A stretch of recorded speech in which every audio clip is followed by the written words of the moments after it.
ಕೈ ಬಿಡೇನು, ಕೈ ಬಿಡೇನು, ಆ ಮಾತು ಹೇಳಿದ ತಾ ಹೇಳಿದ ನಲ್ಲವೇ.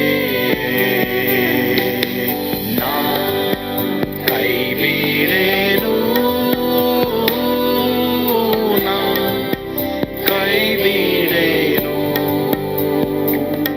ಆ ಮಾತು ಹೇಳಿದ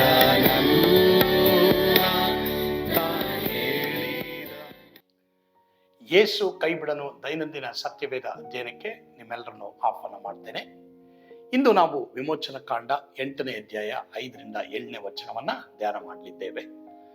ಇವುಗಳ ಮೇಲೆ ಕೈ ಚಾಚು, ಈ ವಿಷಯದ ಕುರಿತು ನಾವು ಈ ದಿನ ಕಲಿಯೋದಕ್ಕೆ ಹೋಗ್ತೇವೆ. ಓದಿಕೊಳ್ಳನ್ವಾ. ಯೆಹೋವನು ಮೋಶೆಯ ಸಂಗಡ ಮಾತಾಡಿ, ನೀನು ಆರೋನನಿಗೆ, ನೀನು ಕೋಲನ್ನು ಹಿಡಿದುಕೊಂಡು ಹೊಳೆ, ಕಾಲುವೆ, ಕೆರೆ ಇವುಗಳ ಮೇಲೆ ಕೈ ಚಾಚು, ಆಗ ಐಗುಪ್ತ ದೇಶದ ಮೇಲೆಲ್ಲ ಕಪ್ಪೆಗಳು ಬರುವವು ಎಂದು ಹೇಳಬೇಕು ಅಂದನು. ಆರೋನನು ಐಗುಪ್ತ ದೇಶದಲ್ಲಿ ನೀರಿರುವ ಎಲ್ಲಾ ಸ್ಥಳಗಳ ಮೇಲೆ ಕೈ ಚಾಚಲು ಕಪ್ಪೆಗಳು ಹೊರಟು ಬಂದು ದೇಶವನ್ನೆಲ್ಲ ಮುಚ್ಚಿಕೊಂಡವು. ಜೋಯಿಸರು ತಮ್ಮ ಗುಪ್ತ ದೇಶದ ಮೇಲೆ ಕಪ್ಪೆಗಳನ್ನು ಬರ ಮಾಡಿದರು. ಸೊ ಪ್ರಿಯರೇ, ಈಗ ದೇವರು ಒಂದೊಂದು ಉಪದ್ರವಗಳನ್ನ ಐಗುಪ್ತ ದೇಶದವರಿಗೆ, ಮುಖ್ಯವಾಗಿ ಫರೋಹನ ಕಠಿಣತೆಯಿಂದ ಉಂಟು ಮಾಡ್ತಾ ಇದ್ದಾರೆ. ಸೊ ಇಲ್ಲಿ ಮೋಶೆಗೆ ದೇವರು ಹೇಳ್ತಾರೆ, ನಿನ್ನ ಕೈಯನ್ನ ಚಾಚು, ನಿನ್ನ ಕೋಲನ್ನು ಚಾಚು. ಚಾಚ್ತಾನೆ ಸಮುದ್ರದ ಮೇಲೆ, ನದಿಗಳ ಮೇಲೆ, ಆಗ ಕಪ್ಪೆಗಳೆಲ್ಲ ಹೊರಟು ಬರ್ತದೆ. ಸೊ ಐಗುಪ್ತದ ದೇಶದ ಮೇಲೆಲ್ಲ ಕಪ್ಪೆಗಳು ಬರ್ತದೆ ಎಂಬುದಾಗಿ ನಾವು ನೋಡಿ. ಕಪ್ಪೆ ಅನ್ನೋದು ದುರಾತ್ಮನ ಒಂದು ಶಕ್ತಿಗೆ ಅಥವಾ ಆತ್ಮಕ್ಕೂ ಸಹ ಅದು ಹೋಲಿಕೆಯಾಗಿದೆ. So there is always disturbance. So ಒಬ್ಬ ಮನುಷ್ಯನಿಗೆ ಯಾವಾಗಲೂ ಡಿಸ್ಟರ್ಬೆನ್ಸ್, ಒಂದು ವಿಶ್ರಾಂತಿ ಕೊಡದೇ ಇರೋಂಥದ್ದು ಕಪ್ಪೆ ಎಂಬುದಾಗಿ ನಾವು ನೋಡೋರಾಗಿದ್ದೇವೆ. ಕಪ್ಪೆ ಆತ್ಮ. ಸೊ ಇದನ್ನು ದೇವರಲ್ಲಿ ಕೊಡ್ತಾ ಇದ್ದಾರೆ, ಅಂದ್ರೆ ನನ್ನ ಜನರನ್ನ ನೀವು ಬಿಡುಗಡೆ ಮಾಡಬೇಕು ಎಂಬುದಾಗಿ. ಸೃಷ್ಟಿಯ ಮೇಲೆ ದೇವರಿಗೆ ಇರುವಂತ ಅಧಿಕಾರ ಆಶ್ಚರ್ಯಚಕಿತವಾಗಿದೆ. ಅಂದ್ರೆ ಇದರ ಅರ್ಥ ಹೇಳ್ತಾ ಇದ್ದೀನಿ, ಸೃಷ್ಟಿಯೇ ಒಂದು ಅದ್ಭುತವಾಗಿದೆ. ಈಗ ನ್ಯಾಷನಲ್ ಜಿಯೋಗ್ರಫಿ ಬರ್ಡ್ಸ್ ತೋರಿಸ್ತಾರೆ. It's very surprising. ಪಕ್ಷಿಗಳು ಉತ್ತರದಿಂದ ದಕ್ಷಿಣಕ್ಕೆ ಪ್ರಯಾಣ ಮಾಡುವುದೇ ಒಂದು ಆಶ್ಚರ್ಯ. ಅನೇಕ ಮೈಲುಗಳ ದೂರ ಪ್ರಯಾಣ ಮಾಡೋದೇ ಆಶ್ಚರ್ಯ. ತಂದೆ ತಾಯಿಗಳು ಬಿಟ್ಟ 2 ವಾರದಲ್ಲಿ ಈ ಚಿಕ್ಕ ಮರಿಗಳು ಊಟ ತಯಾರು ಮಾಡಿಕೊಂಡು ಅವುಗಳು ಸಹ ಅದೇ ಸ್ಥಳಕ್ಕೆ ಹೋಗ್ತದೆ. ಇದು ಹೇಗೆ? ಇದು ನಿಜವಾಗ್ಲೂ ಆಶ್ಚರ್ಯ. ಸೊ ಇಲ್ಲಿ ದೇವರು ಸೃಷ್ಟಿಯನ್ನ ತನ್ನ ಕಾರ್ಯವನ್ನ ನೆರವೇರಿಸಿಕೊಳ್ಳೋದಕ್ಕೋಸ್ಕರವಾಗಿ ಉಪಯೋಗಿಸ್ತಾ ಇದ್ದಾರೆ. ಅದು ನಿಜವಾಗ್ಲೂ ಆಶ್ಚರ್ಯ. ದೇವರು ದೊಡ್ಡವರು, ಪ್ರಿಯರೇ. ಸೊ ಈ ಒಂದು ಭಾಗದಿಂದ ನಾನು ನಿಮಗೆ 2 ಆತ್ಮಿಕವಾದ ಅರ್ಥವನ್ನು ಕೊಡಕ್ಕೆ ಇಷ್ಟಪಡ್ತೀನಿ. ಒಂದು, ಕಪ್ಪೆಯ ಆತ್ಮ ಅಂತಂದ್ರೆ ಅದು ದುರಾತ್ಮನ ಒಂದು ಆತ್ಮಕ್ಕೆ ಹೋಲಿಕೆ ಆಗಿದೆ. ಅಂದ್ರೆ ಒಬ್ಬ ಮನುಷ್ಯನು ದೇವರಲ್ಲಿ ಇಲ್ಲದೆ ಇರುವಾಗ ಅವನನ್ನ ರಾತ್ರಿಯಾಗಲೂ ಡಿಸ್ಟರ್ಬೆನ್ಸ್ ಮಾಡುವಂಥದ್ದು. ಒಂದು ವೇಳೆ ಅಂತ ಒಂದು ಸ್ಥಳದಲ್ಲಿ ನೀವು ಇದ್ದೀರಾ, ನಿಮಗೆ ಚಿಂತೆ, ಡಿಸ್ಟರ್ಬೆನ್ಸ್ ಯಾವಾಗಲೂ ನಿಮ್ಮನ್ನ ಪೀಡಿಸ್ತಾ ಇರುವಂಥದ್ದು, ಅದು ಕಪ್ಪೆಯ ಆತ್ಮ. ಸರಿ, ಅದಕ್ಕೇನ್ ಮಾಡಬೇಕು? ಯೇಸುವಿಗೆ ನಿಮ್ಮ ಹೃದಯವನ್ನು ಒಪ್ಪಿಸ್ಕೊಡಿ, ಯೇಸುವನ್ನೇ ನೀವು ಹಿಂಬಾಲಿಸಿ, ಆತನ ಮೇಲೆ ನೀವು ನಂಬಿಕೆ ಇಡ್ರಿ. ಮಾತ್ರವಲ್ಲದೆ ಪ್ರತಿದಿನ ಆತನ ಶಿಷ್ಯರಾಗಿ ವಾಕ್ಯದ ಪ್ರಕಾರ ನೀವು ನಡೀರಿ. ನಿಮ್ಗೆ ಯಾವ ಡಿಸ್ಟರ್ಬೆನ್ಸು ಇರೋದಿಲ್ಲ.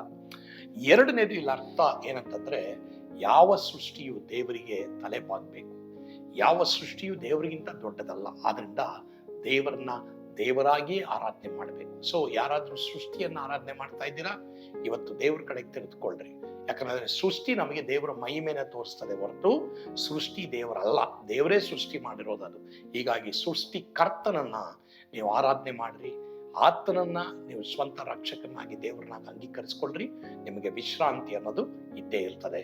ಕರ್ತನ ವಿಶ್ರಾಂತಿಯನ್ನು ನಿಮಗೆ ದಯಪಾಲಿಸಲ್ಲ. ಒಂದ್ ವೇಳೆ ಯಾರಾದ್ರೂ ಇವತ್ತು ನನಗೆ ವಿಶ್ರಾಂತಿ ಇಲ್ಲ, ನಾನು ಭಾರ ಹೊತ್ತಿದ್ದೀನಿ, ನನಗೆ ರಾತ್ರಿ ಹಗಲು ಟಾರ್ಚರ್ ಎಂಬುದಾಗಿ ಯಾರಾದ್ರೂ ಹೇಳ್ತಾ ಇದ್ದೀರಾ, ಇವತ್ತು ನಿಮ್ಮ ಜೀವಿತವನ್ನ ಯೇಸುವಿಗೆ ಒಪ್ಪಿಸ್ಕೊಡ್ರಿ. ಅಥವಾ ಯಾವುದಾದ್ರೂ ವಿಷಯದಲ್ಲಿ ತಪ್ಪು ಮಾಡಿದ್ರೆ, ಸ್ವಾಮಿ ನಿನ್ನ ರಕ್ತದ ಮೂಲಕ ನಾನು ತೊಳೆದು ಶುದ್ಧ ಮಾಡು ಎಂಬುದಾಗಿ ಕೇಳ್ತೀರಾ.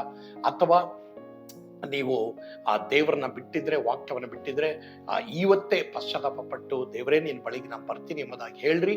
ಖಂಡಿತವಾಗಿ ದೇವರು ನಿಮ್ಮ ಜೀವಿತವನ್ನ ಆಳೋರಾಗಿದ್ದಾರೆ. ಕರ್ತನಾದ ಯೇಸು ಈ ವಾಕ್ಯದ ಮೂಲಕ ನಿಮ್ಮನ್ನು ಆಶೀರ್ವದಿಸಲಿ. ಆಮೇನ್. ಪ್ರಾರ್ಥಿಸೋಣವಾ. ನಮ್ಮನ್ನು ಬಹಳವಾಗಿ ಪ್ರೀತಿ ಮಾಡುವಂಥ ನಮ್ಮ ಸ್ವರ್ಗೀಯ ತಂದೆ ಆದೇವರೇ, ನಿಮ್ಮ ವಾಕ್ಯದ ಮೂಲಕ ನಮ್ಮೊಂದಿಗೆ ನೀವು ಮಾತನಾಡಿದಿರಪ್ಪ. ಇವತ್ತು ಯಾರ್ಯಾರು ತಮ್ಮ ಹೃದಯವನ್ನ ದೇವರೇ ನಿಮ್ಗೆ ಒಪ್ಪಿಸಿಕೊಟ್ಟಿದ್ದಾರೋ, ನೀನೇ ದೇವರು ಕರ್ತನೆಂಬುದಾಗಿ ಅಂಗೀಕರಿಸಿಕೊಂಡು ನಿನಗಾಗಿ ಅವರು ಜೀವಿಸ್ತಾ ಇದ್ದಾರೋ, ಇವತ್ತಿಂದ ಅವರಿಗೆ ವಿಶ್ರಾಂತಿ ಕೊಡು. ಎಲ್ಲ ಡಿಸ್ಟರ್ಬೆನ್ಸ್ ಆತ್ಮ, ಅವಿಶ್ರಾಂತಿ ಆತ್ಮ ಅವರನ್ನ ಬಿಟ್ಟು ತೊಲಗಿ ಹೋಗಲಿ. ಸಮಾಧಾನ ಆ ದೇವ ಮಕ್ಕಳನ್ನ ಆಳಲಿ ಸ್ವಾಮಿ. ಯೇಸುವಿನ ಹೆಸರಿನಲ್ಲಿ ಪ್ರಾರ್ಥಿಸ್ತೇವೆ ದೇವರೇ, ಆಮೇನ್. ಕರ್ತನು ತಾನೇ ನಿಮ್ಮೆಲ್ಲರನ್ನ ಆಶೀರ್ವಾದ ಮಾಡಲಿ. ಯೇಸು ನಿಮ್ಮನ್ನು ಕೈ ಬಿಡನು. ಆಮೇನ್.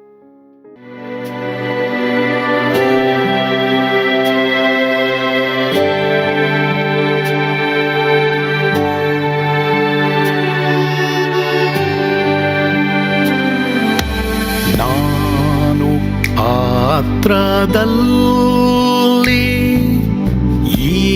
ಇರುವಾಗಲೂ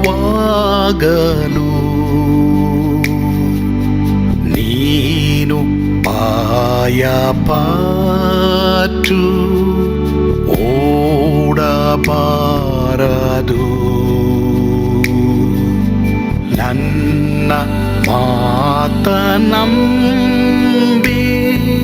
ಸ್ಥಿರವಾಗಿರು. ನಿನ್ನ ಬಿಡಲಾರೆ, ಬಿಡೆನು ಎಂದೆಂದಿಗೂ.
ಹೋದರು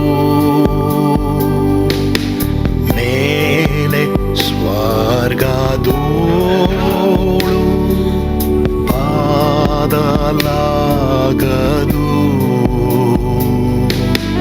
ಅಲ್ಲಿಂದೇಸು ಸ್ವಾಮಿ ಬಾರುವಾತನು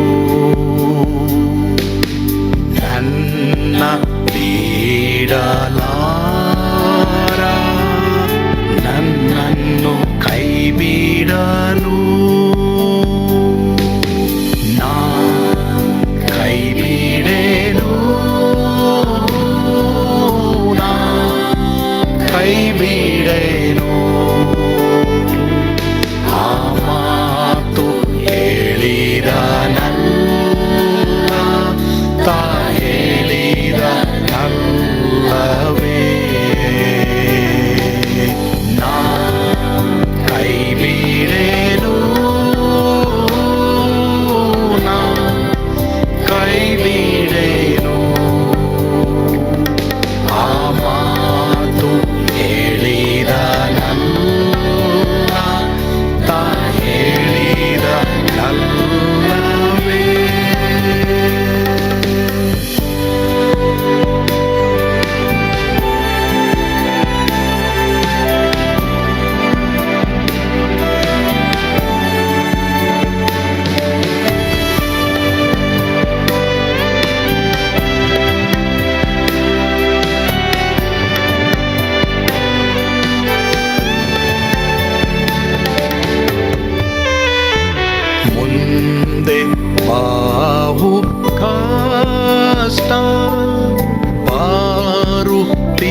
ಇದ್ದಾನೆ.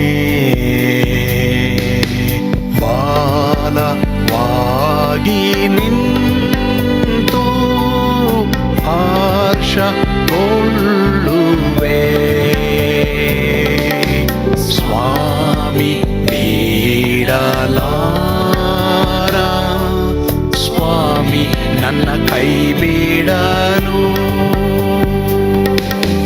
ನಾ ಕೈ ಬಿಡೆ